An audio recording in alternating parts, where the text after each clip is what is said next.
না, আমরা বারবার বলেছি, সুপ্রিম কোর্টে তখন বলেছিল এদের কথা আমরা ভেবে দেখছি। আমরা যারা চাকরি পায়, কত কষ্ট করে পায়। তোমাদের মধ্যে অনেকেই আছে যে চাকরি করার জন্য কত চেষ্টা করেছো বা করছো, চাকরি হচ্ছে না। এমনকি তোমাদের মিডিয়াতেও পার্মানেন্ট চাকরি হচ্ছে না, সব ভাড়াটে ফুটেজে স্টিঙ্গার হিসেবে, ওখানে ওয়েজ বোর্ড নেই। তাহলে গোটা অর্থনীতি, নয়া উদারবাদী অর্থনীতি এমন নেওয়া হয়েছে যেখানে স্থায়ী চাকরি নেই। একমাত্র পুলিশে আর শিক্ষকতায় কিছুটা স্থায়ী চাকরি আছে।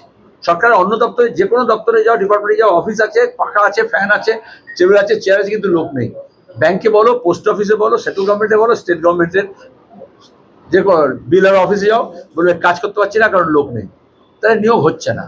তাই যাদের নিয়োগ হলো, নিয়োগটা যেহেতু সুষ্ঠুভাবে হলো না, দুর্নীতিযুক্ত হলো, চুরি জচ্চুরি করে হলো, স্কুল সার্ভিস কমিশন হোক, শিক্ষা দপ্তর হোক, রাজ্য সরকার হোক, যেহেতু টাকা খেলো, চুরি করলো, সেজন্য এত লোকের চাকরি গেল। আমরা কেউ চাই না চাকরি যাক। আমরা প্রথম থেকে বলেছি যে এদের মধ্যে যারা দক্ষ, যারা যোগ্য, যারা উপযুক্ত, যারা খেটে খুঁটে পরীক্ষা দিয়ে পাশ করেছে, পরীক্ষা দিয়েছে, চাকরি হয়েছে, তাদের যাতে চাকরি থাকে।